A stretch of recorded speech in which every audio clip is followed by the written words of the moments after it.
Welcome to the Porsche Club Insider, your one stop for all things Porsche and PCA. Here's your host, Vu Gwyn, and the Insider crew.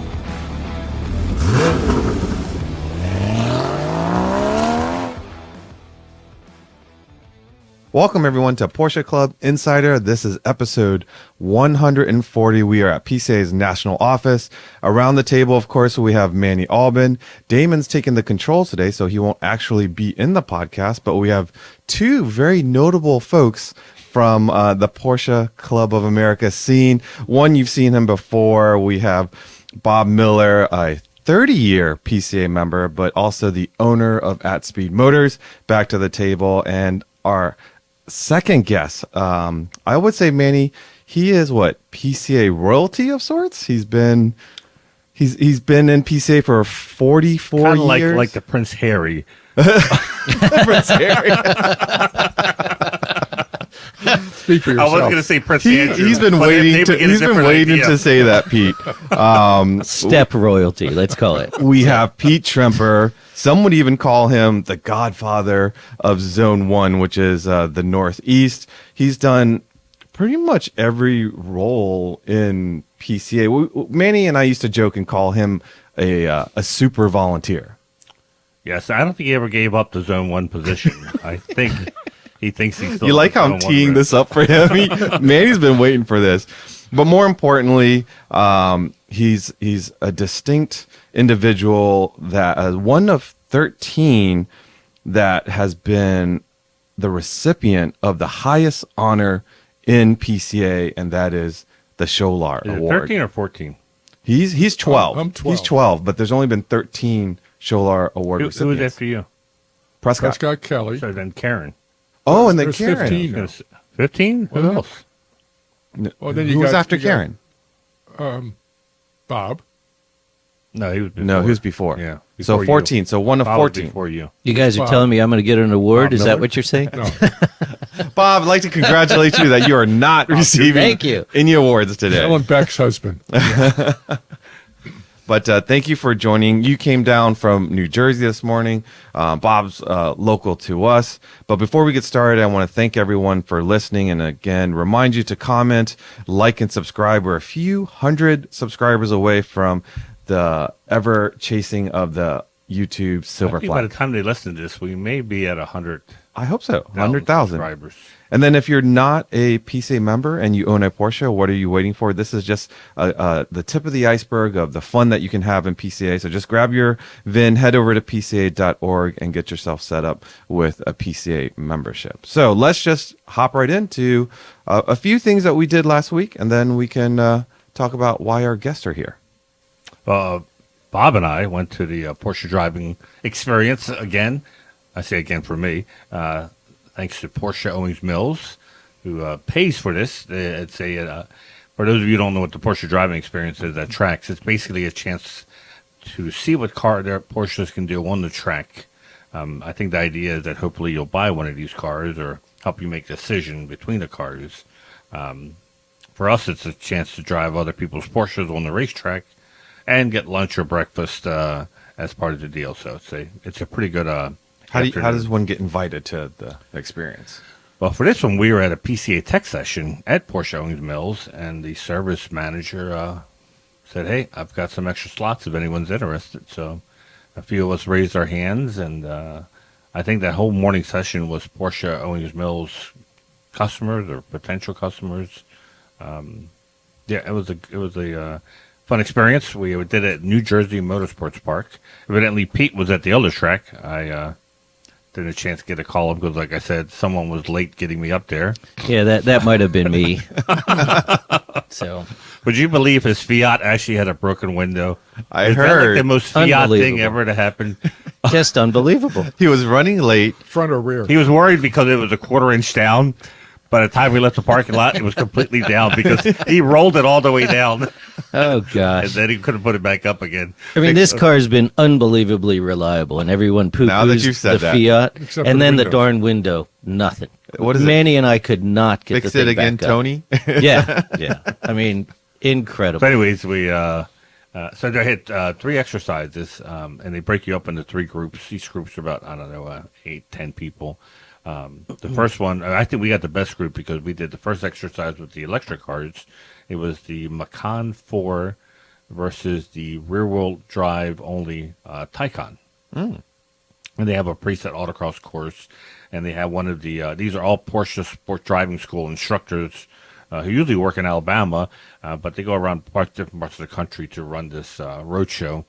And this poor guy, I'm guessing this is what the new guy has to do, because he's leading you on the autocross course, and he repeated the same thing. You know, when you pull up to a drive-through window and it has an automated voice that says, "Hi, would you like to try the value meal number 1?" He repeated the same thing.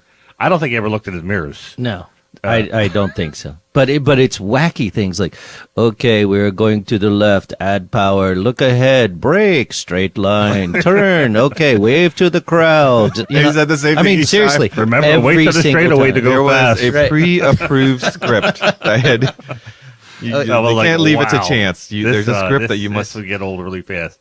Yeah. But it was fun driving the Taycan, and Macan was interesting. Having driven the Macan for about 7 hours elsewhere, it was great, in German road highways and German country roads. Phenomenal car.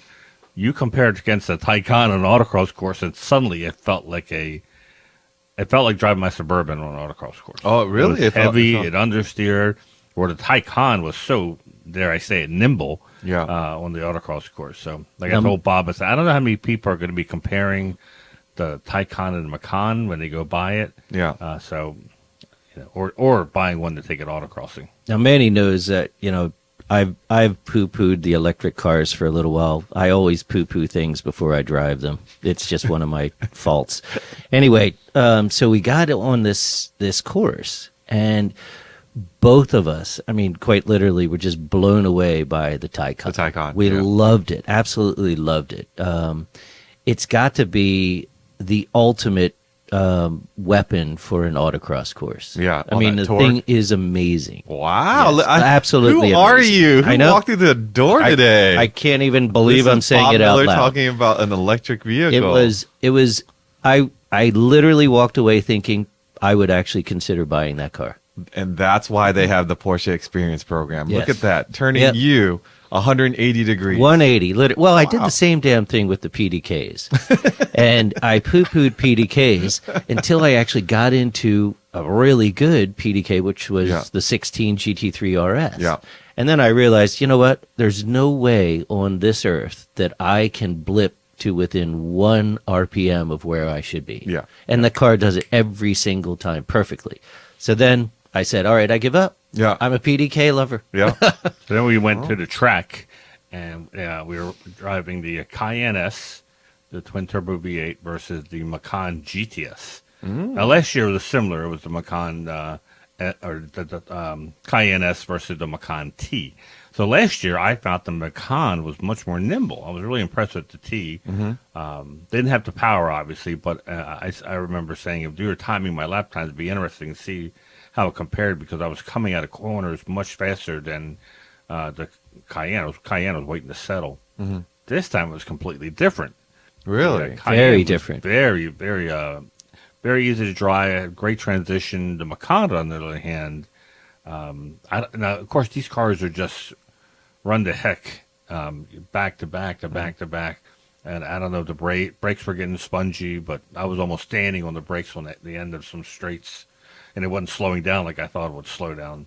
And were they on equal tires? Didn't have the power, or at least didn't feel like it had the power. And it wasn't that hot or anything. It really wasn't. I mean, both of us had the same impression of the Macan. And at one point I asked Manny, because I don't know the newer cars as well, I said, how in the devil do I find the tire pressure monitor? Because I figured there's got to be a huge disparity somewhere. Something's wrong. This car doesn't feel stable. Interesting. And we paged through, and sure enough, I mean, they're within 2 or 3 pounds of each other. So nothing was screwy. It just it didn't feel as planted as the Cayenne. Were they both on summer tires, or were They, they I both- think they're running basically identical tires. Really? Yeah, Interesting. the Cayenne was very impressive, and it wasn't just us. A lot of Yeah. the people. Very So impressive. what he did was nice this time was they asked everyone who's done this before, and everyone who raised a hand, it was almost like an even split, which was perfect because they said, okay, everyone that's done this before, you're one group. Everyone who has never done this, you're in another group. So at least the people in our group were, I wouldn't say necessarily track people, but they had been on the track. It wasn't a shock to the system. So everyone in our group was almost echoing the same feeling that the Cayenne was really, really impressive. So then after that, we finished. This is why I think we were in the best group, because you finished with the sports cars. Right. So they had a Cayman GTS 4-liter versus a 911T. So The Carrera initially, T, I yeah. said the Cayman will probably excel in this. A 4-liter Ooh, I wouldn't. GTS. A 4-liter GTS against a base 911. I don't know. I think the T. Why would you think the T? I just think that the real drive fun. Did you have a manual T or did you have Both PDK. No, both PDK. T? It's not about the feeling. It's about how's it going to do on the track, Right. Oh, well, I mean, I've driven performance-wise. performance-wise. I feel like the 718, the 4-liter, is fun, but it's very high-strung and not like planted like. The Oh, okay. 911 the Interesting. 911 platform, but That's that's actually just what me. we thought too. Oh, That's really? That's exactly what Oh, we okay, thought. yeah. Yeah. Like Yeah. it, like It was the very, very loose. yes, Which exactly. him and Bob and I were talking about. Now, Pete, you own a GT4 or track one. I was saying I was never a fan of mid-engine because it never felt like the weight was anywhere. It just felt like I couldn't transition weight. Where the 911, you could really rotate the car easy. But the 911 just shone so well. It gave you confidence. The Cayman did not give us confidence. It was so freaking loose. Yep. Well, and We- again, we're not poo-pooing the cars. We're just saying that, essentially, when we step from one to the other, the difference in the chassis was extremely notable. Let's say. I would think the tire pressures had something to do with that. I think the Cayman is much better than the 911. That's because you sold your 911. I still You're have a two trader. 911s. You're a so, you know, I mean, I started with a mid-engine. I'm going down with. Well, a that's why I thought going into it. I said No, to it's somebody. I better. said the Cayman should really shine. I'm looking Right. forward to this because I don't think I've It'd be ever interesting driven what a pressures GTS. they ran. Yeah. If they ran equal pressures, then there's probably a problem. Oh, they probably ran stock factory pressures what they were running. What I found is running the Caymans. If you're inexperienced, like I think you can adapt to that car a lot quicker, and you find yourself thinking you're going a lot faster than you really are, and it's easier to drive because you don't feel like the car is gonna like. well, It's they hold until they don't. exactly. Right. And then they snap spin like Exactly. okay, Right. like a top. Yes, and And I've done that. So the interesting thing was, there were two different types of people there. One was the very, let's say, novice type of driver. Now they have Porsches, but they really have no experience. And then there were the folks that actually, you could tell right away, had some experience. And so, Manny's done a lot of club racing. And so He was the never that fast, though. what's that? Oh, well, Never that I fast. can't get into that. So He's still sore by me beating him. yeah, it that'll never go away. Yeah, well, So, evidently. yeah, he's the one you told me about that pulled your one plug wire, right? Oh yeah. So anyway, so what we found was exactly, Vu, what you just said, and that is that the folks that didn't have a lot of experience loved the Cayman. Yep. The folks that had a lot of experience loved the 911.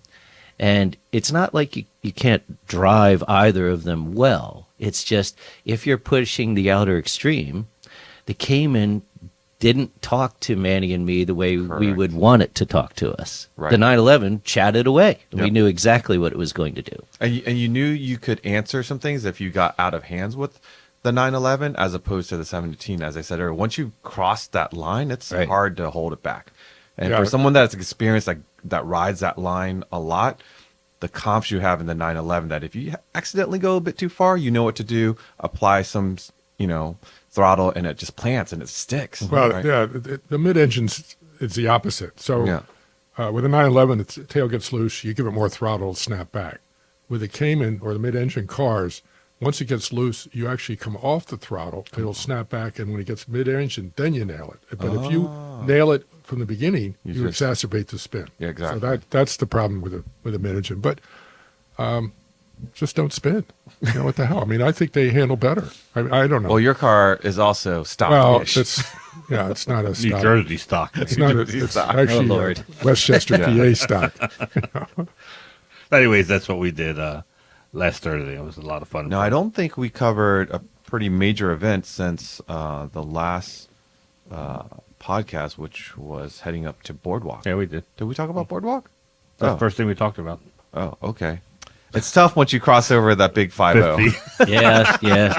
Well, maybe Things that's jumbled together. the event we should talk about. So We to did? bring back your memory, We did do, it was the last Mikey and Mels. right? Oh, yes. The little car show you helped run. Yeah. And this time,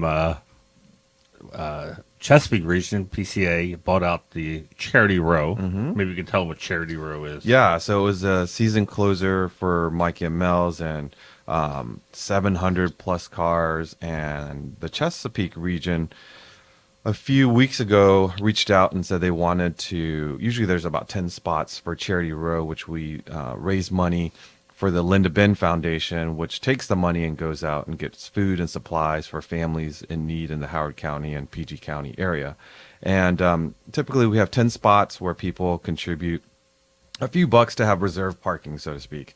And the Chesapeake region wanted as many spots as possible, and they were able to carve out about 17 spots. And I'm very proud to say that the Chesapeake region raised $2,250 on a single initiative. So Excellent. yeah, it was pretty Yeah. cool. I mean, we were kind of A voluntold. little bit, yeah. Your president, So the president says, Right. "Hey, I got the region to buy all the spots at Charity Row. Right. Would you bring your car?" And I'm like, "Yeah, sure. You bring your 914." I'm like, "Yeah, no problem." Same thing to Bob. Same thing to a bunch of other people. A couple weeks later, I see this 5250 charge on my Motorsport Reg. Right. My wife's going, "What event are you going to that costs 5250?" I'm like, "I don't know." And I look at it, I'm like, I can't exactly do it a complaint because it's charity, you know. Yeah, we got roped into that one. Yeah, That was like for that. sure. great fundraising Yes. I feel like I tactics by went the to Chesapeake region. a Amway or one of these. You signed up, you didn't know it, right? I came here for the free vacation. Now I'm buying a timeshare. So is that the end of Mikey and Mels? For this year, yeah. How come? The season gets cold. Yeah, There's so other events to do. okay, We'll see. Maybe if the weather's decent in November, there might be a pop-up. okay. We'll see. But yeah, good run for this year, and reset over the winter, I guess. But I was happy that I got to bring out my new ride. It was the longest distance I'd really driven since the unveiling at my birthday, and I think people liked it. Oh, It looked pretty I'll good. bet they did. It's a beautiful car, Yeah. and Pete, to your right, obviously is highly responsible for that. Yeah, so I guess the theme of today's podcast is what's it like to buy a 356? And how? You had been telling us, the listeners, that you were deciding between a 356 and a 64 Impala. Oh, good God! Yes. And It was nip and tuck. it was. And, Thank God Pete came along. And to paint the picture, so Boo has this party at Mike Levis's shop, TPC Racing, only decorated the way only Boo could do. Every little detail covered and whatnot. And during the party, he gets everyone's attention, and there's smoke and lighting and everything, and they go, and Boo's going, everyone who knows me knows I've been looking for either a 64 Impala and a 356, and in my head I'm going, oh, please, 356, 356, 356. And then he shine the spotlights to the double open doors, and here it comes, and you can see the silhouette of the 356, and I was like, Thank God. well, I was hoping it wasn't like a joke, and then the 356 would drive away, and Dr. Dre Impala. Oh, But it was a 356, and then I find out that it belongs to Pete here. And Benny. And the funny thing, I was just talking to Pete earlier in the night, and I thought he sold the car, and he said, no, he goes, that's Nick's. Yeah. And so I didn't realize he had the car. I didn't realize, Boo kept a secret for a long time. Almost a year. Yeah, it was Yeah. a year. A year, But, yeah. A year. So for those of us, those of you who are regular listeners, I wanted to do this podcast so where the story ends, if you will, and another one begins. Because a lot of us have talked about buying a 356, but it's almost like a different animal than buying any other vintage Porsche. Yeah. At least perception-wise, it is. And I think I don't think we're alone here. I think there's a whole generation of future owners that are wondering the same thing. What's it like getting into a 356? And there's going to be a transition as the owners start to age out, and they're going to be handing What? it over. I'm only four I square put one. that as delicate as I could, Pete. Pete is sitting right here, man. Be more sensitive. I didn't say die out, just age out. Be more sensitive. Pete, I apologize. We have to send him to training. They can't feel sorry for him. He raises the GT4 on the track. Right. Anyways, so I've on purpose for like 3 weeks not asked you a lot of questions Yeah. about the car to save for this this podcast. So tell us how the whole thing with Pete came about, and at what point did you decide you weren't really looking for a '64 Impala, but you was definitely. We had always talked about a C coupe, not a. Well, Yep. A's are beautiful cars, Yep. but as far as evolution and drivability, Yeah. it was always a C. So how did you end up with an A? Yeah, so the dream was and still is, 356 and 64 Impala. And a year ago, I realized, a little bit more than a year ago, I realized that, I want to do something for my birthday. And so the hunt started to get a bit more serious. I mean, I had even talked to Bob about, cars that he might come by that isn't worthy for him to take on, but might be something that would be good for my engine. I'm talking to like Ron Gordon, and he's like, well, take that motor and put it in a dune buggy just to kind of get the 356 experience. So, somehow we ended up on a call together, actually talking about his 914.6, and then I got to say, oh, what happened to your B that was in the barn? He was like, I don't have a B. I'm like, I could have sworn you had like a black B parked in the barn. He's like, no, that's Betty's A. I'm like, oh. And I'm like, Ding. yeah. I was like, oh yeah, no, that's not even possible to. You remember sitting in that car when we went to see Yes. Pete years ago? But I didn't know them that well then. I mean, that was probably one of the first cars that first 356s that I had ever seen. So long story short, one, I don't think I can afford it, and I still don't think I can afford it. But Pete made it happen for me that I can be the steward of it, and I can't tell you enough how appreciative I am for you allowing I'd be me. very appreciative for the GT4. Just saying. Just saying. man, he's putting it out there.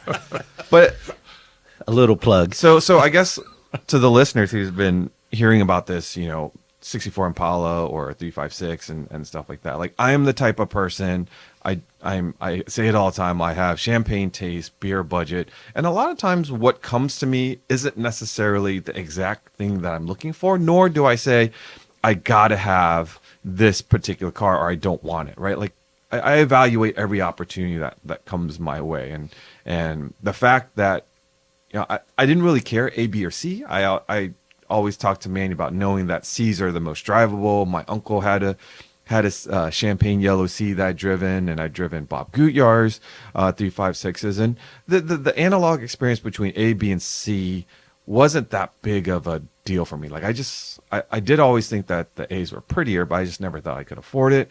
B's I thought was probably where I was going to land, because it seems like everybody wants a C or everybody wants an A, so B's kind of are like in the middle. So I'm like, I'm probably gonna end up with a B, which I'm perfectly Which fine is a with. wonderful car. Which I'm So, perfectly yeah. fine with, and it matches. I have a 60 Super engine here in the office that would match up perfectly. So yeah, I was just kind of patient and having the patience and waiting, and then this opportunity comes, and then it's Pete and Betty's car. Like, I don't care if it was A, B, or C, or F. Like, Right. you're telling me that I could continue to, build on to the history of your car and Betty's car and in the family. Like, I love that probably the most.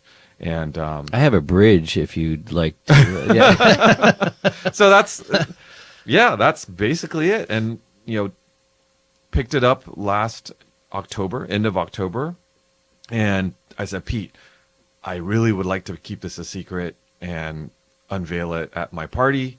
And he said, yes, but I know Pete loves to chit chat. And I was like, I hope he can do this because I can keep a secret. I know I can keep a secret. I've kept, the PCA Club Coupe projects, a secret for 3 years. So I know I could keep a secret. And Pete, I was just like, man, he can do it. I think he can do it. And he did. And even so many people were surprised that, well, you're surely going to tell Manny, or he surely have told Manny, but Manny was my biggest challenge. I was like, can I keep it away from him? Right. And Bob, you're like, you really didn't know? I said I would talk him out of it, but no. yeah. So Bob was into the secret because as soon as I picked it up from Pete, the first and the only place I went to was straight to Bob, and I said, Bob, here's the game plan. And without hesitation, Bob said, we'll do it. And the interesting thing was, so this car shows up, and the guy releases it. I'm going to make some of this up, so it's funny.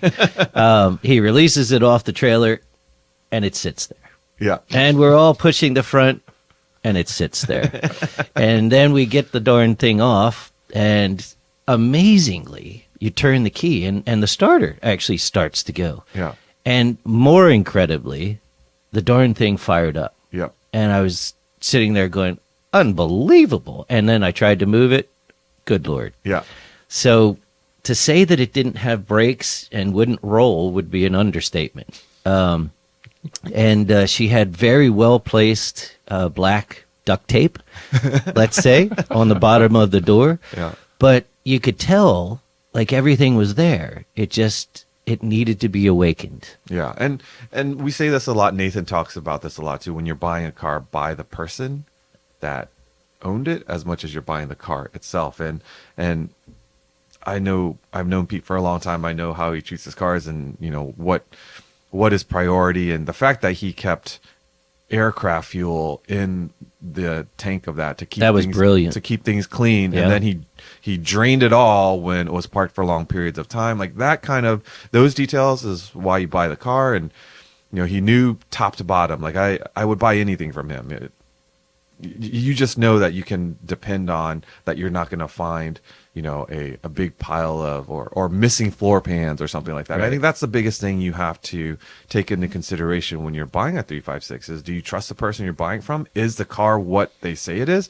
And in fact, Pete was just, I think, was happy that I was willing to take it on. Like, he kind of undersold it because he didn't even tell me about the engine or... Well, I didn't know it was matching engine, matching numbers. So you really didn't know? No, I would have probably charged more.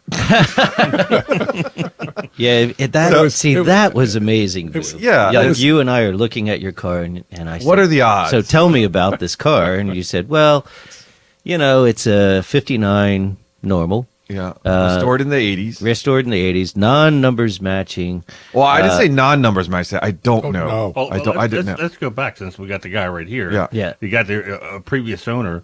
When did you buy the car, and why did you buy the car? I think it was in the mid-'80s. One of the PCA members had this car for sale, and it was $6,000. So I told Betty, I said, we got to buy this car because we'll never be able to afford one, like this. Now, it wasn't in great shape, but it was $6,000. Pete, was it black back then or not? It was black. Okay. That's what sold me because I only buy black cars. Okay. So I drove it home. It was actually Tim Kuzer was the broker. Yeah. And so I knew he only had it for a couple months or so. Tim was a restorer, 356s, right? 904.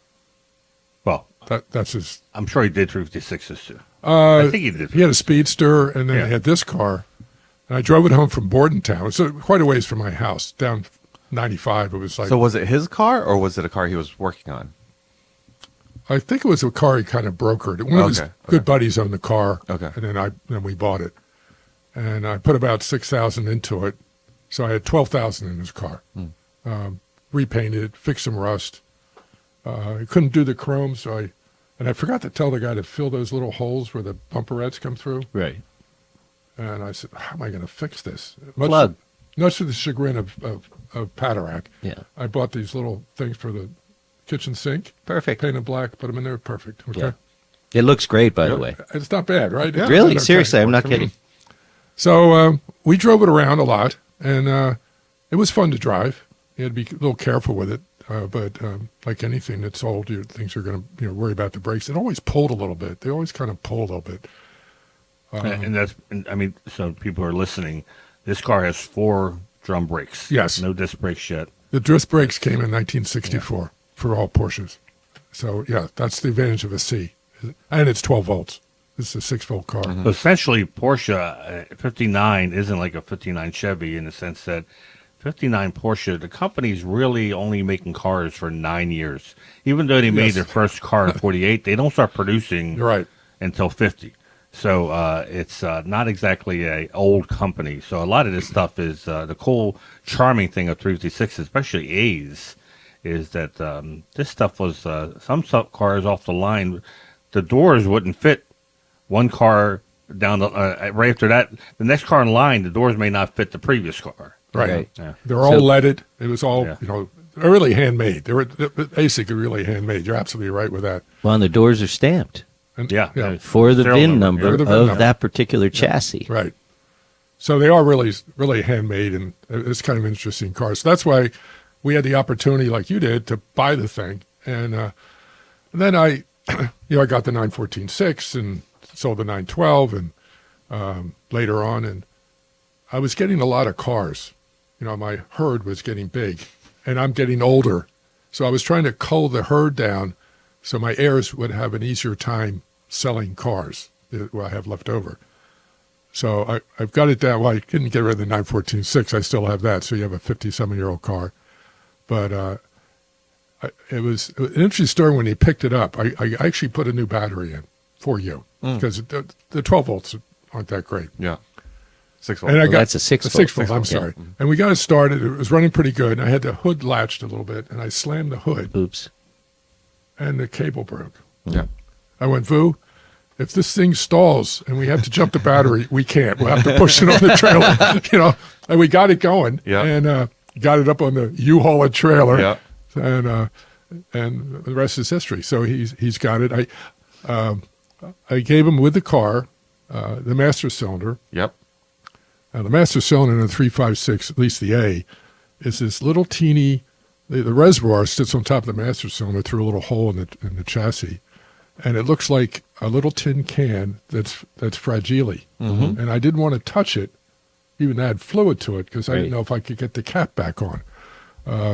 Well, and then somebody, I think, put anti-seize on the cap splines itself. We took it off, and we're looking at it going, what in God's name is this? But it kept the cap from seizing I to think the body. I probably did it when I did put Yeah. some fluid in it. Literally. Yeah.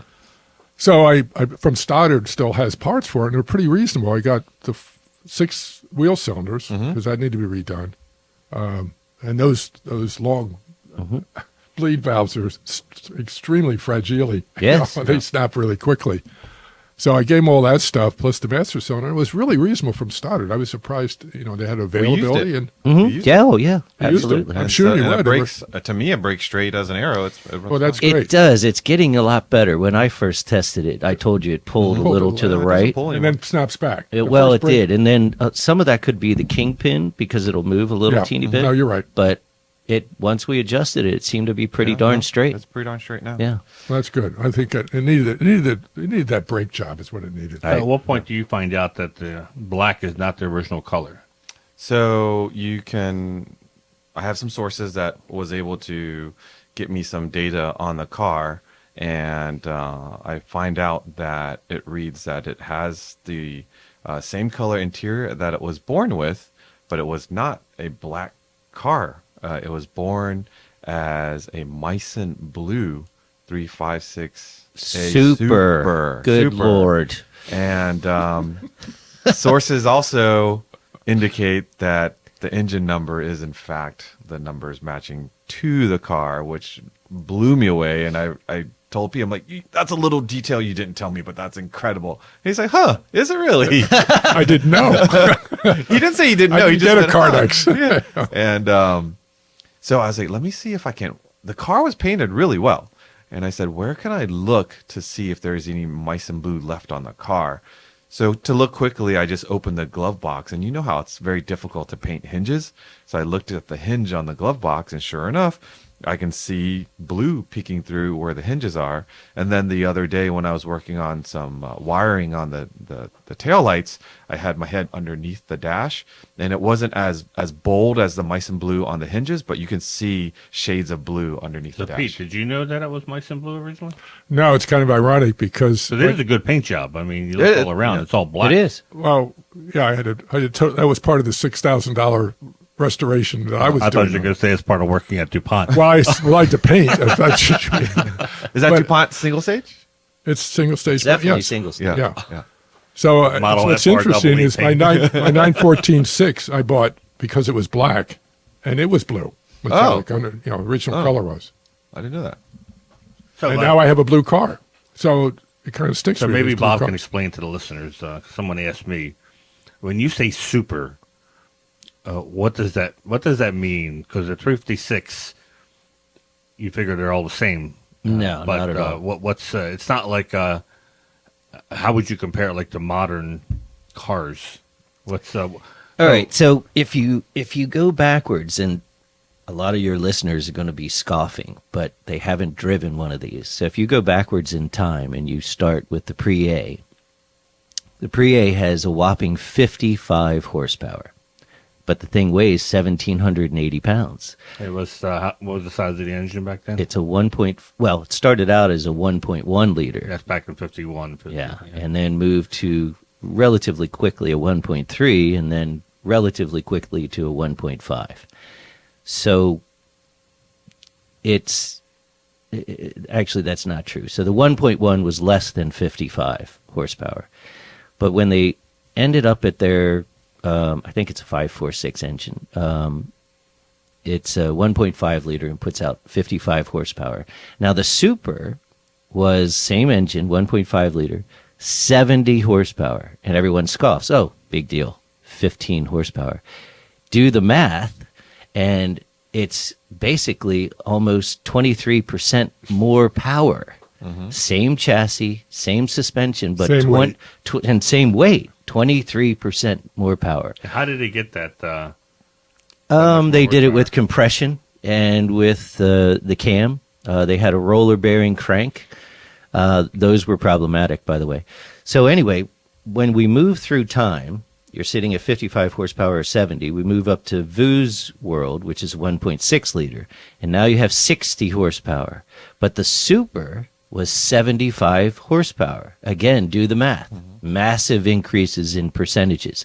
Same body, same weight. So during the same time, they have the GS cars, the 4Cams, and those are super expensive. They're putting out basically 100 horsepower, 104, something like that. But they're very expensive to make, so they go to Dr. Furman and say, listen, we need more power with a cheaper engine.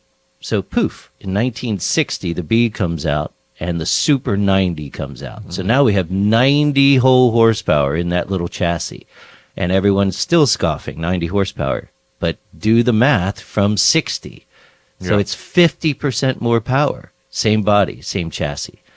By the time you get to the C, again, they still have the 2-liter GS, which is putting out like 112, I think. Is that right, Manny? The 4-cam. Yeah, the 4-cam. They still have the Super 90. And now the C comes out, and the normal C is 75 horsepower. So your engine, Vu, it's a 1.6 liter, 75. And the SC was about 92. So all of a sudden, that Super 90 became the Super. And if you have never driven an original, well set up 356, you have no idea the capabilities of these little cars. But for Vu to have a Super in mice and blue, numbers matching, is unbelievable.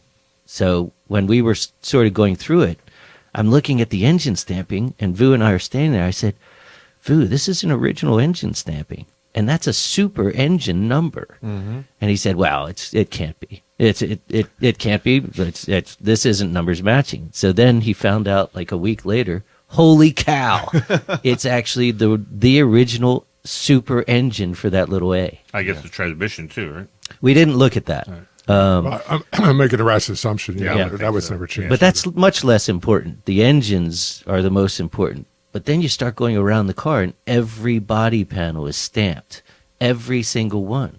And so the further I got into the car, the better and better and better and better it got. I kept getting these reports, and it was hiding in plain sight because the last probably 2 or 3 months before the reveal, you would see the car on the @Speed Instagram page. So that's I didn't want to go over there a lot, so I was getting all of my updates through his Instagram posts, and he starts going, the hood's matching, this matching, like, and then I would call him like, are you serious? And the story just kept getting better and better and better. Right. Yeah, it's a the floor very was good car. replaced.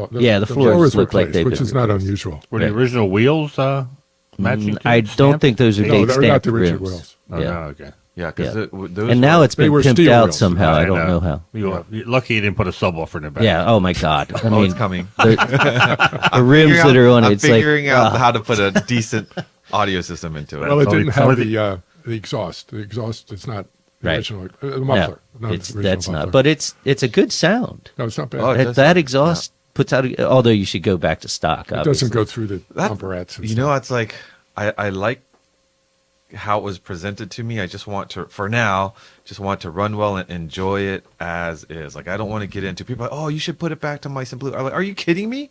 Like, I'll never see the car again. And then Well, it depends who paints it. It's like painting one room in your house. If I start painting it, then you got to do trim. If you're going to do body work, and no, It is. So It's I'm not going down steep that road. slope. Yeah. So Bob Gutjahr would always refer to the guys who own 56s, and more importantly, the folks who are hoarding the parts, as the men in plaid. Mm-hmm. And I wonder how easy is it to get parts for these cars? It depends. Well, so previously you guys have had me on for restorations. And so how easy is it to get parts? It depends how authentic you want to be. And so if you just want re-stamped pieces that are body pieces, structural pieces, they're out there. Easy to get. Stoddard has most of them. Aussie Sales has, most of them. Porsche offers those parts. Are they correct with some undercoating on them? Can anyone tell? Probably not. But from there, it gets very interesting. So, the correct carpet, is that available? Really not. There's one guy in the U.S. that uses the correct oatmeal carpet. Well, what about the stitching on the interior? What about the headliner? What about the blah, blah, blah, blah, blah, blah? And it keeps going and going and going. But most of the parts are available. It's just if you want to be absolutely correct, it's hard to find. Yeah, I think the headliner is original. I don't know. I didn't replace it. I mean, it's interesting because it was parked next to my 912 in the barn. And during the winter, a mouse got in the 912 into the headliner from the rear window and came out at the visor. Didn't touch the visor, but came out at the visor. Oh. I went, wow. So I replaced the headliner, but they didn't touch the 356. No. I don't It's know stained. that it's It's got staining. when I it's haven't. real. I looks- actually didn't look at it. Yeah, I So- don't know how you would tell if it's original, but it definitely looks like It looks like It it's has some original. veins on it. Yeah. It looks Yeah. original. You tell from the hole penetration pattern. Oh. So if it is a parallelogram Uh-huh. with 4 holes, then that's most likely original. Oh. If it is a square with 4 holes, that is most likely replaced. The Okay. parallelogram shape wasn't reissued until about 4 or 5 years ago. So you Oh. could not get that headliner. Oh. And okay. so I'll look take at your, shot take a and say- picture and send it to me. I'll tell you. Yeah, so I'm going to admit that I did something really dumb. Oh, good. It was Here we go. gosh, I knew I shouldn't have let the thing out of my shot. He's got 19-inch wheels on it now. Oh, you, there's air ride suspension Air on ride it. suspension, So I combined my 100%. no. So I like to clean things up. So one of the first things I did when it was over at Speed, it was just kind of clean things up, and there's little nests here and there, and There were. vacuum this, that, and the other.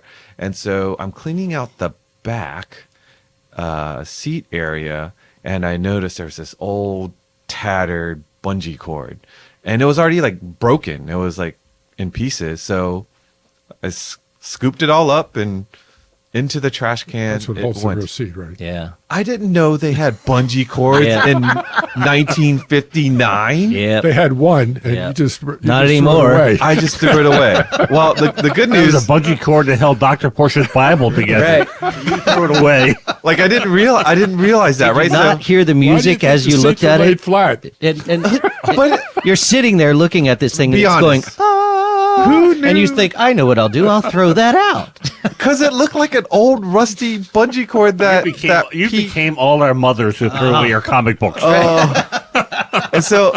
and so I forgot how I realized that. I think I was looking at parts or Started something. may sell another one. They do. That's what it was. It's not even close. That's what it was. I was. Thanks for making me feel better, Bob. No. We'll find one. We'll so find one at a 356. I still have the bet. half that was attached to the I'm car. sure Goodyear has one. But the other half, I threw away, and I'm like, again, I didn't know bungee cord technology existed in 1959. Oh, yeah. Did Do you? you think they had rubber? They put them on the I know, tires, but I you didn't know. know that they made bungee cords, so I tossed it, and of course I went back Yeah. a week later, and you guys happened to clean up the restroom and. Yeah, oh, I'm the trash sorry. out. Yeah. How dare you? How dare you take the trash out? Yeah, we debated whether or not you were worthy of the car at the end. Oh, And we my thought about gosh. calling you and saying, listen, we don't know what happened. The car disappeared. So now, I'm not throwing away anything. I'd like you to rebuild the driver's seat, though. It's kind of scrunchy when you get in it. You know, Oh, it feels fine. I feel fine with it. I thought it was kind of No. the springs are kind of weird. Well, I don't know. Do you think the vinyl in that car is immaculate? So the question is, it must be somebody must have updated it at some point. I didn't, but maybe the yeah, previous owners that's did. not original. Yeah. But What about the radio? That was a tube radio with like an amplifier underneath. under the bottom? I think it That- was dealer installed. It depends on the brand, but that would have been It's a blop original. one. It's a blop one. Okay, yeah, that Because very it well could be worked. original. It worked, but when I took it to the shop, they had about 8 or 9 months to repaint it. Right. Then it didn't work. So Oh. I guess the tube's gone, or I don't know. Could be. I mean, we could take a shot. I've got a Telefunken, is that right? Telefunken, yeah. Telefunken Yeah. with the 53 Pre-A, and it's got its separate amplifier as well. And we're going to take a shot at it. Okay. There are some guys that will take professional shots at it in the country. Well, so the little amp that is underneath. Please don't throw that away. No, I didn't of course, I'm not throwing It's held anything on by away. a with the bungee car. cord, So I Put an just Alpine instead. so I disconnected it and I put a flip out Alpine. No, I'm kidding. Oh, I'm up at night again. I took that off because one, it's kind of hard to get to the fuel. If you Yes. didn't know this, but in a 356, there's a fuel shutoff valve that you have off, on, and reserve, and it's in the middle of the car, and it's underneath behind this It's also the radio float. amplifier. It's a float in there for Yeah. float. And So- the thing makes racket to high heaven. The radio would shake around like this. Oh, Yeah, and it was. Was it you that put that little wood wedge in there? It could have been. I was like, who put a wood wedge in here? I was like, that's an It interesting. could have been. We Could have might been put a Pete. wood wedge Oh, in there. okay. He threw it away. So But right. I kept the wood wedge even. Right. I was like, It- I don't know if this might be a wood wedge from the motherland. Well, So I yeah, it was kept stamped Porsche with a The part Black number, Forest. but I know I'll throw it out. So that fuel, the fuel shutoff. Do you have to turn it back on every time you start the car? No, it sits on. So it's, Yeah. it's Because you rebid that because I had a problem. Yeah. I had to run it on reserve to get fuel right. out, and the only way I could get it out was put it on reserve, and then take a suction back at the fuel pump and suck the fuel down. Once it started to run out by Newton's law, then I hooked it up and everything ran fine. Okay. So I'm glad you rebuilt that. So 'cause I turn Yeah, it we- off every time I shut off the car because Don't do that. Don't, just leave it alone. worry that it's gonna No, gravity no. fed. Don't won't. do that. No, because what you're doing is you're taxing the seal Yes. unnecessarily, Yes. and so you're going to wear the seal out. So we rebuilt it. We're only going to do it for you once. Are you sure you're ready for this car? These are Manny. These are the little nuances that I'm learning of. This Leave is a the fuel whole- on. This is a whole new world. But it's got to be a good anti-theft device, right? Oh yeah, but the problem But is everybody knows. the fuel in the tube will probably get you like 3 or so miles. Yeah, So you're easily. anti-theft, but he's 3 miles away. Did you say everyone knows this? Well, I think it's No, pretty no, obvious. no one knows anything about 356. So here's another thing that I learned. I am 4-1. Yeah. Here's the other thing I learned. I didn't realize that there's 2 starting procedures for the car. At least 2. I know of 2 starting procedures. So when it's cold, I pump the gas 3 times, and then Do you go full all the way down? I or go just full. half? I do full 3 times, and then because it's a 6-volt system, they also say you should put the clutch in so it's less taxing on the starter mode, which makes sense when you think about it. But if you didn't think about it, obviously, I just kind of Geez, I do it with all the cars I was today. going to say I do that with all my cars that are manual. so Put the and clutch in. it fires up every single time, Pete. It's awesome. Yeah, you're if- just priming the that's called the accelerator pump. So you're just pushing fuel into the carburetors with Yeah. those 3 pumps. Yep. yeah. And so then off you go. Because you can't, it's a mechanical fuel pump. Yeah. Like my 914.6, I have electric fuel pump, so I let it run for a while to fill up the carburetors. That ain't working. So you got to let it, you got to pump it. And now there's this thing called starting it when it's hot, which sounds pretty crazy to me when they said to do it this way, but I did it, and it, of course, starts every single time. So when the engine's hot, I've been driving around, whatever, I go to the show, and then I want to start it again. They say you, again, put the clutch in, put the accelerator pedal all the way down while you're turning the key. Like in my mind, like it's gonna fire and I'm gonna rev to the moon, but it doesn't. It actually starts, and then as soon as it does start, I let my foot off the throttle and it idles perfectly. Who knew? I didn't know. I didn't know there's 2 ways to start a car. I will admit I don't do the second one when it's warm. I don't do it that way. You don't need to? For my 356s. Oh, okay.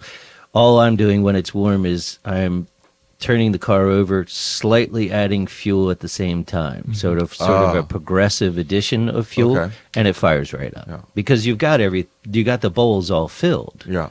So, and that's the other reason I don't want you to turn the fuel off, because I need the fuel in the line. And otherwise you're going to be 2 months later, you're going to be sitting there and you're going to run out of battery. Yeah. Because it'll take all that time to get Yep. the fuel from the tank Or you can all take the it way apart to like I the did and suck it. carburetors. Oh. Right. Or you can suck it the way Suck it down. Pete did. Okay. Pete, I need a good so What was the other thing? So I've done tons of stereos on all sorts of cars, but everything has been please 12 no. volts. Please 12 no. volts. But No stereo. so Stop it. I had this riddle I had to solve because I don't think there was stereo even around when that car was built. Well, yeah, Well, they there's had stereo in radios. it. 59, There's it two was still, everything speakers. was mono. Oh, you mean Oh, stereo yeah, sound? stereo sound. That's true. Yeah, so blinkers work for the front. The rear right blinker and the rear brake light is the same bulb. It's a single element. On the right side, it works. But then when I went to the left side, no rear blinker, no rear nothing. And I'm like, but I can hear the blinker because it's blinking the front left. You But hear it- the relay. Yeah. Yes. And so I'm like, well, and so of course I'm like, do I even have tools to check? So I got my test meter and everything. So I'm checking at because some people are like, oh, maybe the bulb's not touching or whatever. So I first tried that, no luck. And I'm like, you know what? I'm just gonna go behind the housing and put my test light to that to see if there's 6-volt actually coming into the rear tail light, and nothing. And so we go to our here's the beauty of having lots of Porsche friends and 356 registry friends. And so Mr. Bill Tate and Tom Tate, I think you know them, brothers. They both have speedsters, big into PCA. And so Mr. Bill is like, I think that's probably the stock, the mechanism in the stock. He's like, I bet you dollars for donuts that if you go get a good electric board cleaner and take everything apart and just flush it out. I'm like, come on, that can't be that easy.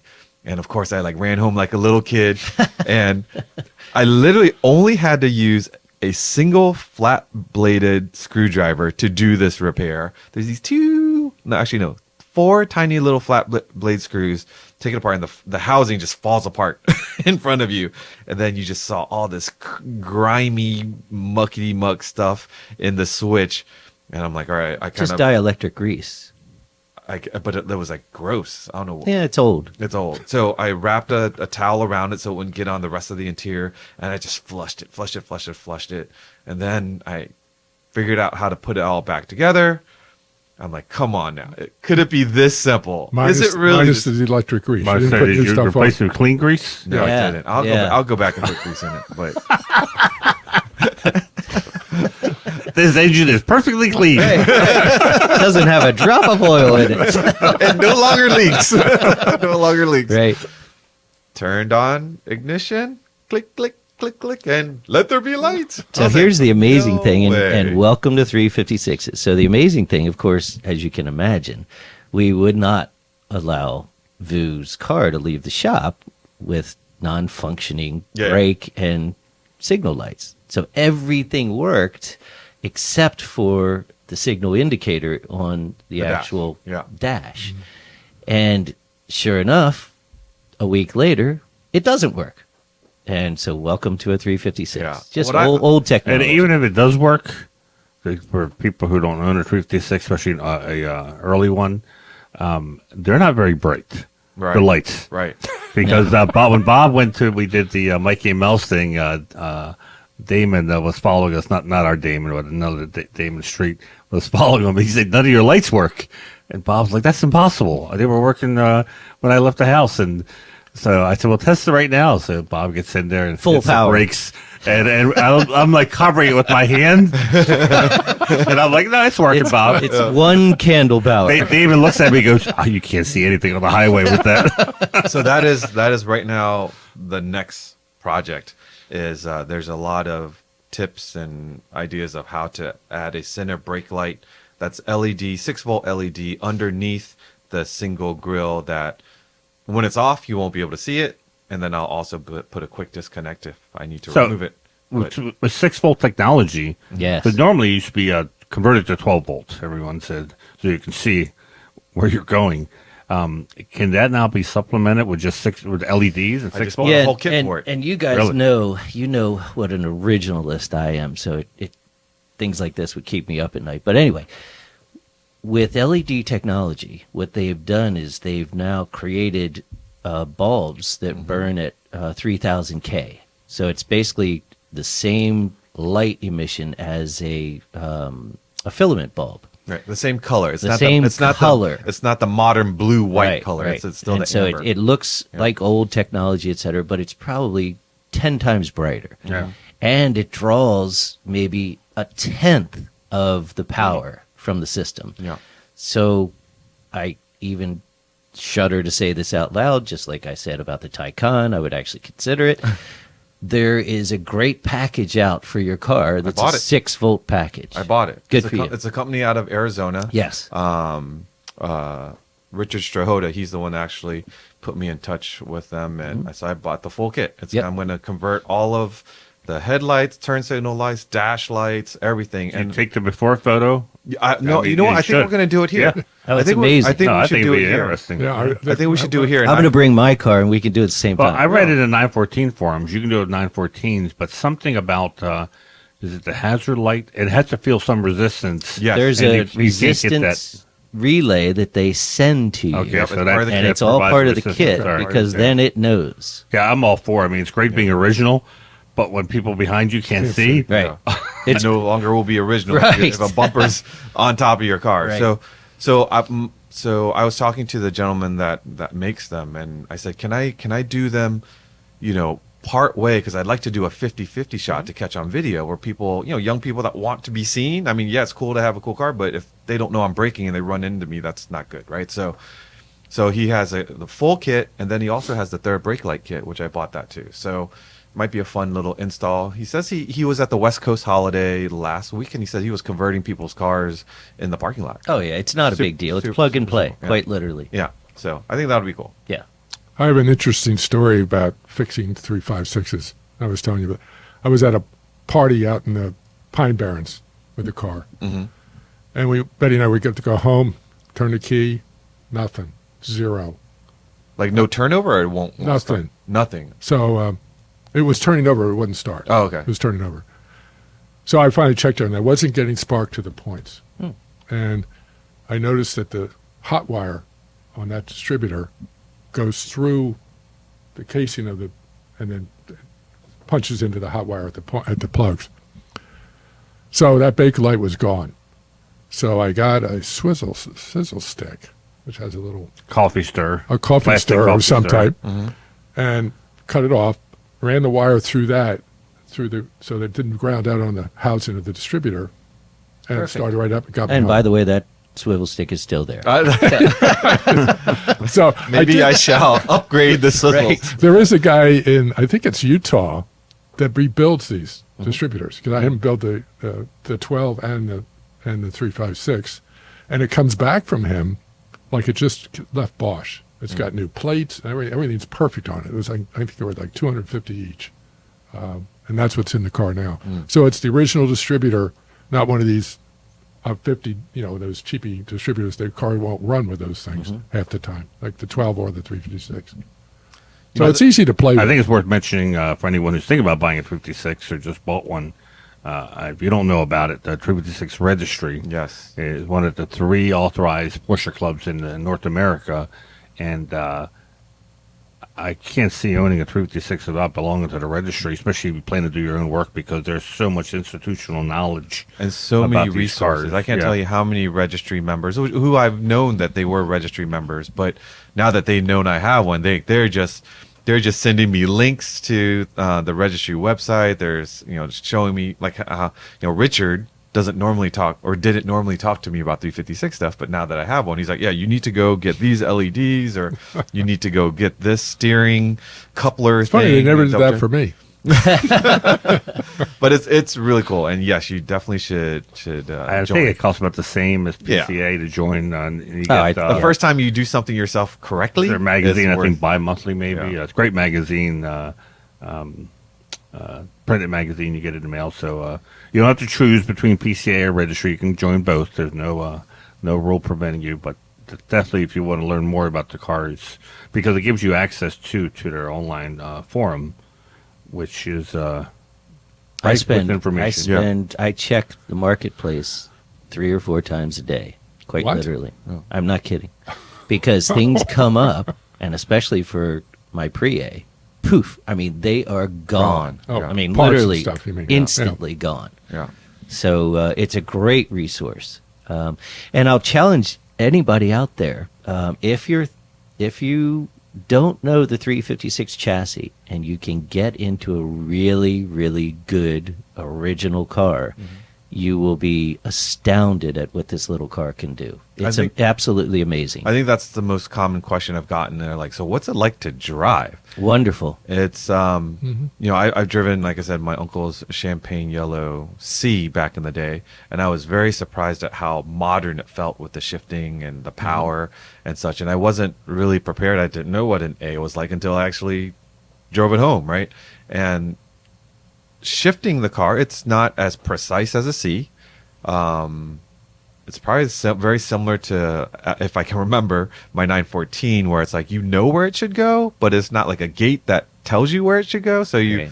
so third and fourth is always, to me, very well defined in the car. So I use that as my reference point. So if I need to go to first, I usually go to third or second, and then I go into first. Like I never just go from neutral to first. Like I find it doesn't want to easily go in. Like I could probably force it, but I don't want to force anything with this Yeah. car. So you pick a gear that like if I wanted to go into second, for example, if I go into fourth, I'm like, okay, then I just need to go over a little bit, and I know I'll be in second. And so, is it hard to drive? Because that's what Loanne was asking. He's like, can I drive? I'm like, sure, you can drive it, but let me, like, you gotta like, how do I say this? Like, you can't panic. Because sometimes, when you drive a car and you come to, let's say you're taking a turn and you want to put it in second.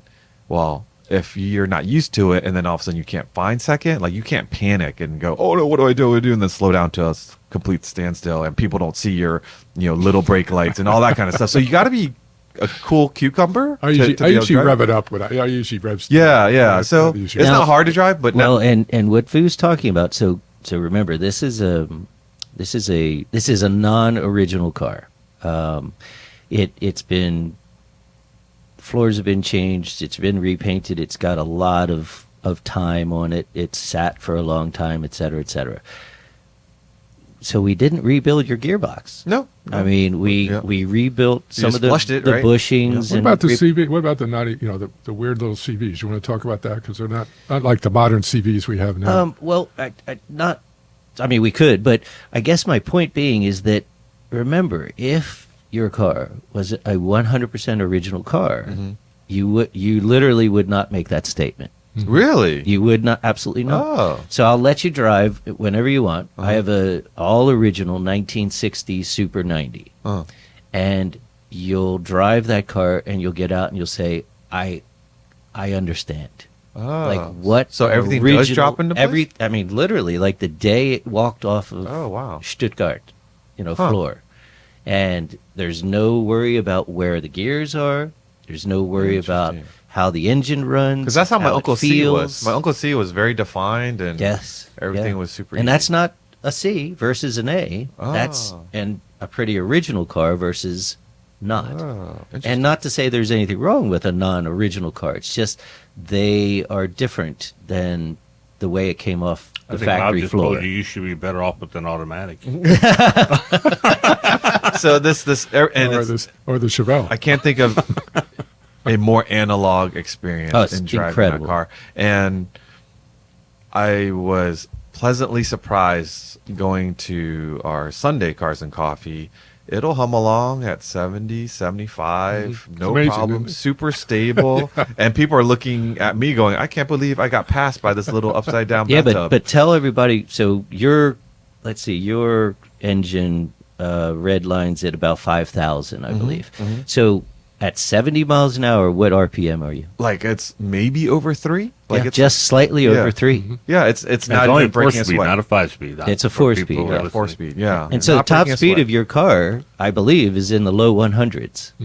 If you want to try it. That's incredible. And remember, Porsche in the day, a red line was not just a fictitious little mark. It actually was where the engine was designed to go up to in a steady state 24/7. So your little engine, 70 miles an hour, it's a joke. Your car It was- easily 80, 85, and So the it'd be temperature is good to bring perfect. up real quick. You own both VW Beetles of this vintage and 356s, and you always get people who say, "Well, I might just get a Beetle because that'll probably satisfy my 356 urge." Maybe you can enlighten the driving experience between a Beetle and a 356. So Manny knows I own an all original 55 Type 1, which is a Beetle. And that's 36 horsepower. The Volkswagen is a body on a frame. The Porsche is a unibody, and so no frame. Everything is integrated by the body. And so that integration is stronger torsionally and lighter than the body on frame. And so when you look at the Beetle and you look at the driving experience, the design is similar, but the output of the Beetle is 36 and the similar Porsches 55 or 70. And so it's a completely different drive. The Porsche handles well, it turns well, it brakes well, it accelerates well. The Beetle is the Beetle. It's wonderful, but I'm full throttle up a hill and maybe I'm going 45 miles an hour. Wow. And so it's a completely different world. They're not on the same planet. It may have been designed by the same family, but that's where I think the similarities really end with those cars. I mean, they used a lot of the same technological ideas, integrated torsion bars, the flat four, the air-cooled engine, the simplicity of, electronics and wiring. That made it super reliable, but they're not the same car. They're not even in the same world. It's your Impala versus your Super 90. Speaking of VWs, that was one of my solutions, and in fact, Bob and I went to go look at a salmon-colored VW that was with a very reasonable price. Shout out to Dale, who locally found the car, and he, Bob and I went over to take a look at it, and it was a candidate because the whole idea was let's buy a VW Bug and then take your motor and put in and be like it would really be a hot rod Bug. So that was kind of the thought.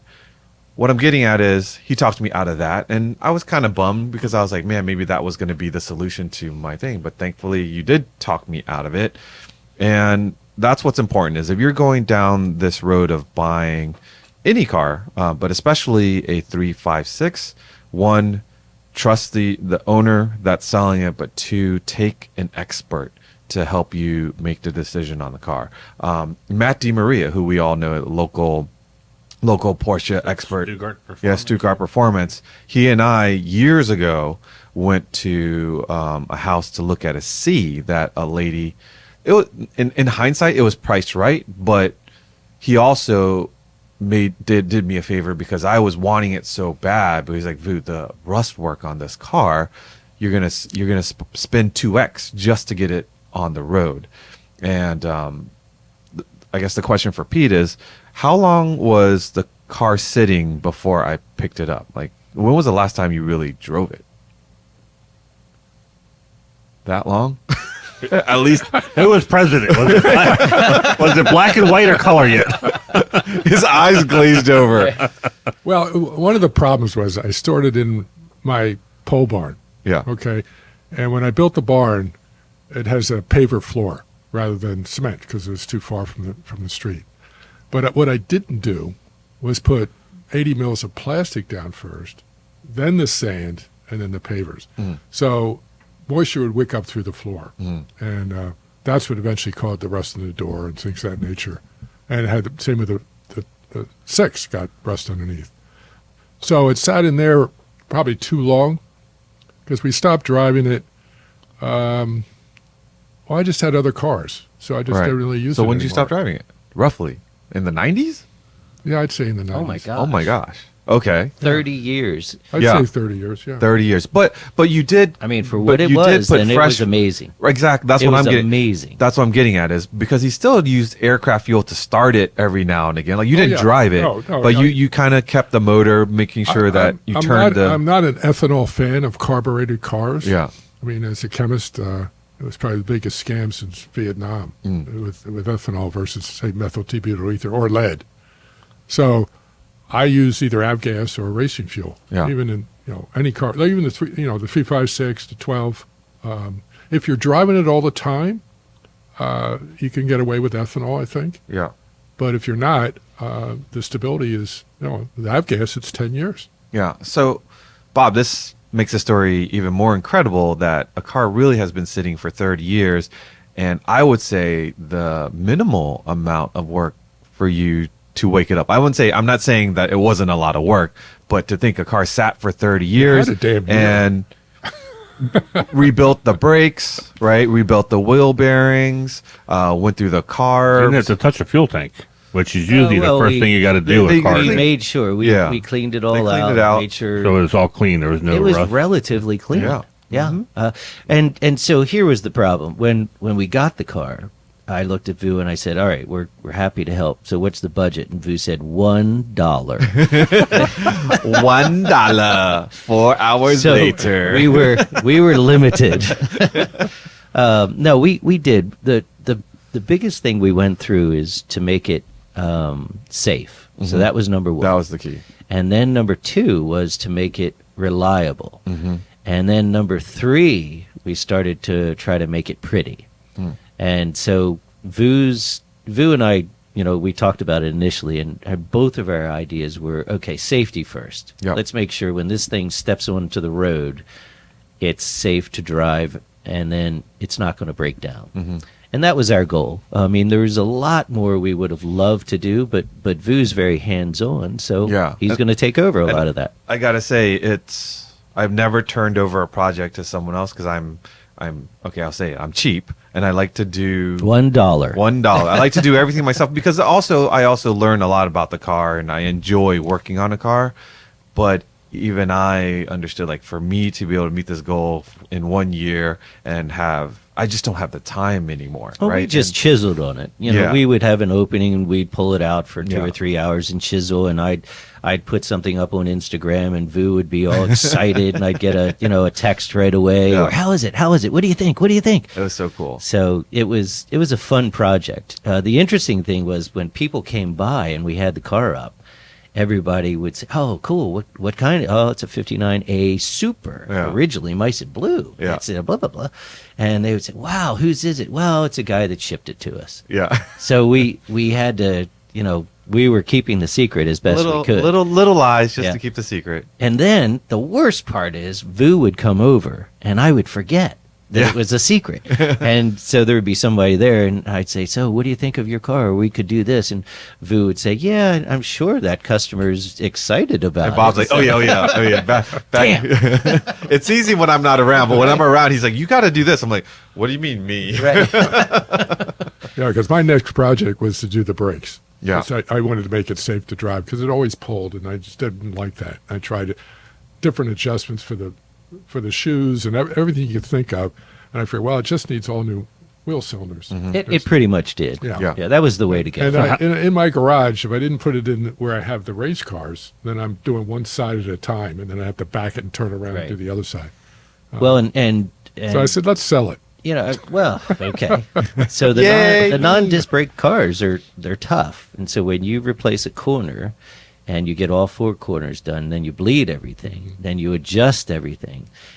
The best thing to do is to go out and now drive the car, really activate those brakes, bring it back, and now readjust everything, and it's never the same ever. Yeah. And so there's multiple different iterations you go through to get those brakes to be where you want them to be. I How was much also bigger are afraid the of the master cylinder reservoir that would snap off on me, and then I'd be done. Yeah. Well, luckily your anti-seat Seats solved were that. nice. How much bigger are the drums compared to a Beetle? Oh, they're big. Oh my God, They're just big. totally Yeah. different. Yeah, That's they're another very thing huge. when I Yeah. tell people I go with the. I said if you look like at the Carreras, Right. they're even. Well, those are the annular yeah. drums as well. But the Porsche drums, all of that, the it drum, like fills up the whole wheel. Well, yeah, the Yeah. drum and the housing itself is all aluminum. Yep. And so even back in the pre-A days, Porsche knew about unsprung weight. And Just what like the to do. Weisstock package. Yeah. Yeah. Exactly. Before there was Weisstock. But, Vu's... And I'm actually used were- to driving were a good. vehicle with all 4 drums. My little K truck is all 4 drums, and Oh, really? Is it? Yeah, and I never fear. I mean, drum brakes work. They work great. They work. You might not want to ask them to work repetitively, like on a track environment, right? But if you have them set up and they have good pads and good linings, like they Yeah. work. And the miles that I have put on it, it stops. Yeah, I mean, would challenge anybody, literally, except for a professional, to drive a drum system versus a disc system and tell the difference if the drum is well set up. if it's well set up. Yeah. Exactly. That's Now, the key. repetitively, you're right. Yeah. The discs, far superior heat dissipation. Mm-hmm. So they're wonderful that way. So how did Mr. Originality feel when he told you he was buying these aftermarket wheels? I had a sleepless night, but and then they showed up and they come with purple lights that go up underneath the car, and so we had to You're put so those dramatic. in. They're beautiful. They're beautiful. So what they are, the wheels that were on it were, I think they call them Brazilians or something like that. They're the chrome They were chrome. And Brazilians. Then you painted them black. well, what happened was I had it in the barn, Mm-hmm. and I bought the wheels right off the bat, and they started to rust. So I said, That's well, why they call them Brazilians. so Seriously, I mean, it's well, you're right. I mean, But where are the wheels that came on the car? they're probably in my yard. Could we get those? We need to go find them. Yeah. 'Cause those are probably date matching Lemmers. Yes. Can you tell me where you buried it? outdoors in your yard. Huh? Like, did Betty use them for planters? Sort of, yeah. Oh, good.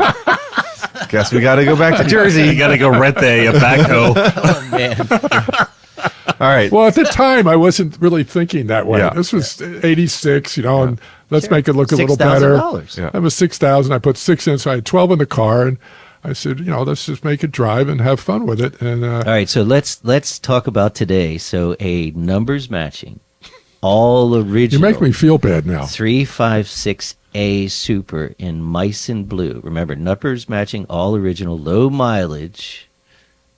With the original that luggage car- seat strap bungee cord. Yeah, that car starts to buy that car starts with the number starts with a 2. Really? Really? No kidding. Yeah, question. See the deal you got? You may have to fix. I already know I got a deal. You don't have to talk me Now- into. now- You may have to fix the That's- locks on that car. Yeah. That's an all original car. Yeah. So this car will never Will be never be all all original. original. It can't. It's got a new floor. Yeah. Yeah. Here's the thing. What I tell people, the car is not perfect, but it's perfect for me. Exactly. Like It's it a matches. great It car. matches everything that I want to do. Where do you want to take this car? Like in 5 years? In 5 years, Oh, me, please. in 5 years, and it might be sooner than that, is the motor that is right here sitting on the other side of this wall. I want that with a good clutch in it so I can enjoy it on That's the probably street. coming sooner than later. I think because so. the clutch I think is so. going. We'll see. And then Save the the motor. numbers matching motor, I want to Put on the shelf. revitalize it and get it to its original spec. And honestly, I'm just going to display it because I don't want to. Oh, my. I know it's going to kill you. Oh. I know. But this is down the road. But Bob thinks everyone looks into the engine compartment to verify that the engine. he does. He Yeah. does. He does. Like I told you yesterday, like 0.01% care about that. Does this motor have Solex? It has Solex on it, doesn't it? Yeah. Let's see. No, this is Zenith. Oh, Zenith. That's what came with the car, right? Or is it Solex? No, his has Weber's. I know, but I know, it's a but I mean Super, the Pete. original engine from Porsche. original Super had Weber's on it. Okay. It did? Okay, so it didn't have Solex? Oh, wait a minute. I was about So to it, say, it yeah, could have been Solex. a I think it would- Solex I think it would be 40. Solex. I think it would have been a Solex, Solex yeah. Yes, 40. it was. Yeah. Yes. So it's I think already you're not. I took yeah. those off and put the Webers on because Yeah. at that time Yeah. it was Okay. It's The Weber's, Solex 40. the Sorry Weber's about in the backyard. I was like, No, they're Are the in a Web- box. They're somewhere in the garage. Oh, God. Oh my gosh. The Solexes are. Right. They Are they weren't really? Zeniths. Were they Solexes are Solexes? great carburetors. Just rebuild them, put All them right, on. Pete. I got to go back up and go treasure hunting. I got to get. Let's go up there with a metal detector. They're aluminum, though. Yeah, they will. Oh. They Well, will. the Yeah. metal. Oh, Yeah, okay. you'll be fine. Anyways, well, hopefully you've enjoyed a little bit of an update on my search for the 356. I am super grateful for the opportunity. Hopefully you'll get to see the car at events next year. I'm driving it. It's a driver. People are enjoying it, and I love tinkering with it. And everything that I'm doing to it is just a little small stuff now. Nothing major. Repairing the door was probably the biggest thing, and That was big, most yeah. people. Yeah, I felt really bad when that because Ah, I don't worry had about that it. problem when I bought it. And Yeah. Remember mice and blue numbers matching S? Yeah. Forget it. He had a paint matching door. With tape. Yeah, exactly. So let's get into quickly the news, and this is a long one. So hopefully you are okay that we're doing an extended version of the podcast. But in Porsche news, let's talk about the Carrera T adding some options and a body configuration. Yeah, so I joked when Damon sent me the press release of the new Carrera T because they're including a convertible, which to me sounds counterintuitive that the T was supposed to be the lightweight model, the enthusiast model, and it's almost like a convertible GT3. I don't know, it just doesn't fit right with me. I can see where you're coming with that. What that car means. I mean, Porsche makes convertibles. That's great. They make the S convertible. I don't know if they make a base convertible or not. I have to look. But either way, there's plenty of convertibles you can get from Porsche. But the T was always, to me, the enthusiast car. But if there's a buck to be made, Porsche is very good at figuring how to do that. So the new T, what they did make standard, which I'm glad because I would tell anyone who listened when they were ordering a T to get the rear wheel steering, the rear axle steering, because I think it made a big improvement to the chassis. So now that is standard. Was our T at the track? Rear wheel? Do you know? Our T was the older T, 1 year old.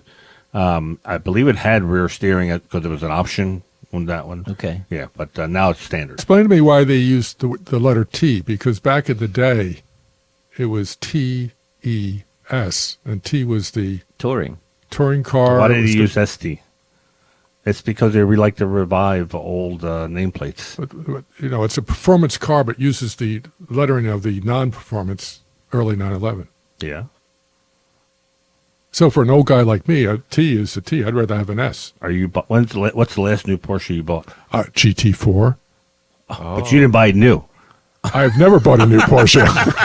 I can't afford a new Porsche. Yeah, when the T first came out, I was confused too because I was thinking like an old guy and saying doesn't make sense. If that's the performance, you would think it'd be like an E Or an S. But I don't think anyone would know what an E was. So As a green I think when it Shroud. came out, it was like a baby touring. A lot of people thought, like a GT3 touring, but the enthusiast version or the more affordable version. So, anyways, when you have the Macan T. You don't have a Cayenne T, but you have the Macan T and the 911 T, and the Cayman T, and the Boxster T. Yeah. So, That's a lot. I like Ts. the idea of the T, where it's more distilled and not a lot of extras on it. I kind of agree with you, Manny, that I didn't get the cabriolet thing. However, if I was someone that wanted to row my own gears with top-down driving, like, say, the fall foliage tours, that would probably be a very fun car to drive. And I got to join in, Manny. I can't extol that T enough. Yeah. We really enjoyed it on the Yeah. racetrack. I think that's it was very I wish impressive. they kept it just as a coupe. That would have been pretty cool. Yeah. But like I said, Porsche knows how to make money, so Yep. that's what they're in the business to do. Let's see, they are no longer offering the PDK. It's only manual You mean in the Carrera T? in the Carrera T. Rev Okay. match.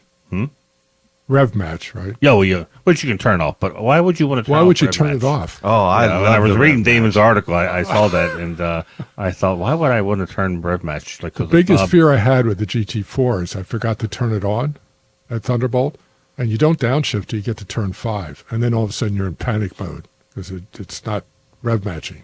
You have to turn your rev matching on? Yeah, It's not it's not automatically on? Porsche Sport. There's 5 buttons you push. Oh, First yeah, one is yeah. Porsche Sport Right. Plus. Sport Plus, yeah. Yeah, and that activates it, and it's actually saved me a couple of times because being old, sometimes I don't shift very well. So I was going 4th to 5th and hit 3rd. Oh, Okay, I shift about $7,000, and what happened was I started to go to 3rd. The rev match came in and hit the rev limiter and shut the engine off. wow. So it's a That's- safety device that's- as well as pretty cool. You don't have to heel and toe anymore. oh, I didn't think about that side of it. That could have cost you a pretty penny. Oh, yeah. That's the money shift. Been there, done that. Yeah. So, anyways, the T is it's back, and if you can get an allocation for one, Yeah. I highly suggest. Mike buying one. Levitas also is a huge T fan. So there's some respect for that model. Now, this next news item might be something that Bob will enjoy because there's a little bit of potential for the future of internal combustion engines. The reason I put this one on was because some sites, of course, are just trying to get any kind of hits they can with any kind of outrageous title. And based on an interview, the Porsche CFO said, you got to, I think, read into it. They're not saying, one of them I read, they said Porsche's changing their mind and they're going to come out with the Cayman and Boxster EV will be now switched over to gas. That's not going to happen. not They happening. cannot do that. That's if you know that the whole platform is completely different. It's just like they're not making the gas Cayman an electric. It's just not. That's not the way it works. It's much more complicated to create these platforms. But what they are saying is that the date when they will stop making gas engines will be extended. Now, with that said, don't expect a whole lot of evolution of these cars. And don't expect that unless the European Union changes their laws, this may not apply to the countries in the European Union because they still have the laws that Porsche has adhered to as far as meeting their not only emissions but the cyber laws they have for these cars. So while it may extend the life of the 718 in North America, people in Europe may not have that same luxury. People, I think, in Asia will be enjoying the same thing as the U.S., a longer gas engine. But there's not a lot going on with their gas engines. You look at a new GT3, same exact horsepower. They didn't change anything. They changed they made it more efficient in the fact that once again, if you read Damon's article about the new GT3, he articulates how they have more particulate filters, stuff that would starve the engine, but Porsche managed to keep the horsepower the same. But you're not seeing radical. They changed up gear ratio. And you look how long that engine has been around. An article I read today was about how Pruniger said the normally aspirated GT car maybe has 2 years left. Yeah. So then the obvious is either a hybrid or a turbo. But yeah, the development process is still going with their EVs. So for those of you who are misreading it and thinking that Porsche is abandoning EV, no. Are they having a tough time with China? Yes. The Chinese market is putting a hurting on them because it's almost collapsing, and it was their biggest market. Now we're their biggest market again. But it'll be something to watch to see how Porsche deals with this collapsing Chinese market. Yeah, and this all ties in with our next news piece, which has to do with European unions, volume, and the bigger brand. And we're talking about the strikes. Yeah, hopefully by the time you listen to this, the strike will be over. But Porsche would have, I think right now as we record this, will be on strike. They're joining VW in a massive strike. And from everything I've read, people think the German government will not let the strike last very long. So they could seriously impact their economy. Yeah. And once again, Volkswagen is also getting really hurt by the Chinese market and the drop in EVs. So it's interesting times, but I saw where people are joking that their GT3 RS is going to take even longer to get built. Which I'm like, I guess that's very true. If the third midnight shift is no longer coming to work, but they're going on strike. So I thought about whether or not to include this news article because I'm thinking by the time people are listening to this, it may be already over. But it'll be interesting to watch. If it isn't over, then wow. Yeah. It'll be really interesting to times. see what it does. I'll take this moment to remind folks, if you haven't signed up for PCA's free newsletters, we have just head over to pca.org and you can sign up for Performance News, which focuses on Porsche 4-doors. You can check out Mart Fresh, and of course our weekly e-newsletter, e-break news can be delivered to your inbox weekly. So go ahead and sign up for that. Upcoming events, registration has closed, but we are looking forward to seeing some of you in Corona, California for Unstock at IBOC headquarters, and that'll be November 17th. We are starting to gear up for some 2025 events. Works Reunion Amelia Island will be March 7th. Registration we'll let you know when the registration opens up for that. Porsche Parade, same thing. We'll let you know when registration opens, but mark your calendars for Oklahoma City, July 6th through 12th. And registration is open, and we are just shy of 800 people going on the 70th anniversary cruise out of New York, and that's Treffin at Sea 2025. And we are heading out August 30th and return back on September 6th. Wow, we'll be celebrating my birthday on the water. There you go. Parties. In the ocean. Mini parties. And also, if you're looking to win, possibly if you're feeling lucky, the PCA Fall 2024 member-only raffle is open. First grand prize is a 2024 911 Carrera GTS with Aero Kit plus $25,000.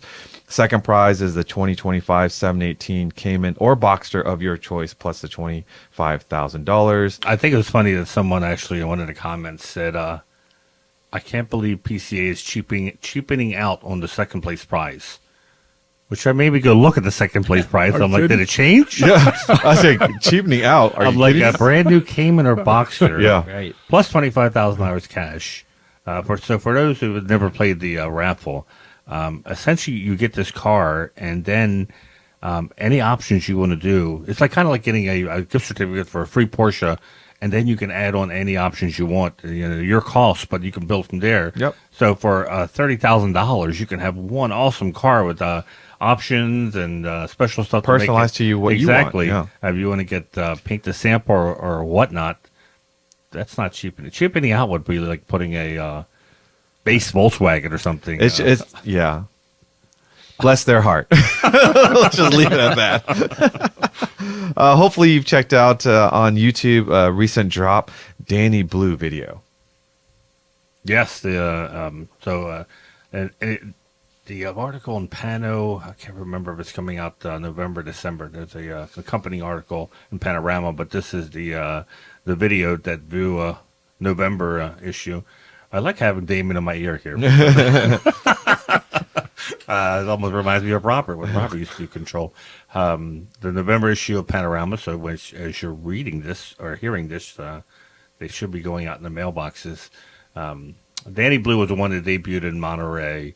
It's an incredible build. It's a 911 ST to begin with, and then Porsche exclusive and Sonder once went over the top. Exclusive manufacturer. Yeah, went over the top with customizing and making this new color, the special color that the owner ended up calling Danny Blue after Daniela Milosevic, who's a color designer for Porsche, and she managed to come up with the perfect blue in his opinion.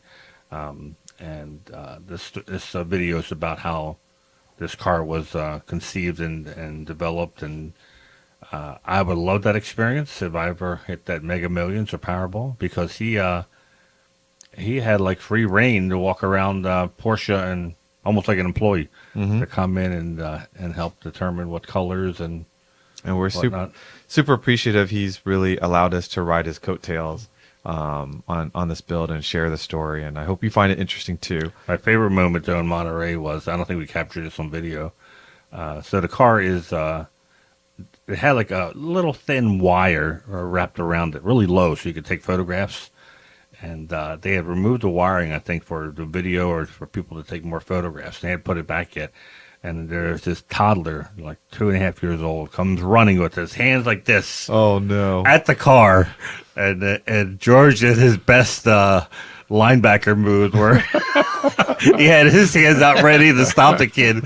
And the mother luckily intervened and grabbed the kid and pulled him away. But the kid had both his hands zeroed in on the front bumper of this car that he was going to put every fingerprint on there. But I wish we had captured that on video. That would have been funny. That's hilarious. All right, so for those of you that are looking to do some racing against some PCA members but don't want to do it on trackside, you can do it in the virtual world with PCASimRacing.com. Head over there, and if you don't have a sim racing rig, they will let you know what sort of equipment and applications you need to get installed on your computer, and you can start racing with other PCA members. For those of you that are looking for some PCA Insider swag, head over to the PCA web store. We've got Insider mugs, we've got t-shirts and such. If you're looking for a PCA Insider decal to display on your car or maybe on your favorite toolbox, just send us a email at podcast@pca.org and we'll send you a few to display and show. And with that, Manny, is there anything else before we sign off? You guys good? No, I'm sure we could have Pete and Bob back on to tell racing stories. Yeah.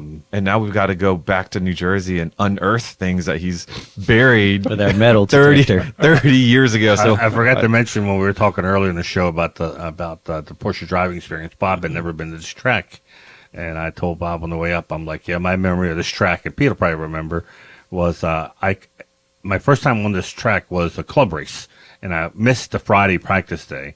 So I get there, and I'm like thrown right into the race. And since I didn't qualify, I started at the back. And Pete and I had radios at the time. We didn't have a crew chief, but we had radios. So we would talk to each other on the radios. And I remember telling him, he's like, oh, it's an easy track to learn. You'll pick it up real quick during the race. And I think there was 2 pace laps. Yeah. And I remember telling Pete, I'm in big trouble. I can't keep up with the pace car. I'm like, this is not going to end well. Right. So if you look at my lap chart, you could see an incredible learning curve of this course as I got better and better.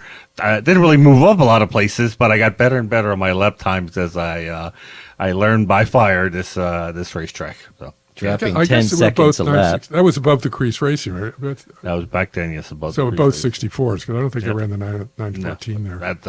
That'll be for another podcast. we'll definitely have to have both of you back. Pete, thank you. Thank Betty for giving me the opportunity to be the steward of the car. And I hope I make you proud. And as I show it off and tell the story, as I'm so proud of it. And Bob, thank you for helping me get everything delivered and ready and continue to be a wealth of information for me as I go through this analog 356 experience. Thank you for everyone for listening. If you aren't currently a PCA member, again, grab that VIN, head over to PCA.org and get yourself set up with a PCA membership. If you're looking for a Porsche and you just need to know what's in and what's not, and we have the test drive program. Again, head over to PCA.org, set yourself up. We open up a bunch of resources so that you can find the right vehicle for you. Remember to follow our podcast Instagram page, behind the scenes photos and videos, Porsche Club Insider, all one word. Be sure to like, comment, and subscribe. Hopefully by the time this goes out, we will have reached that 100,000 mark because we're going to celebrate. We'll have a party here. Until next time, stay safe, and we'll catch you down the road.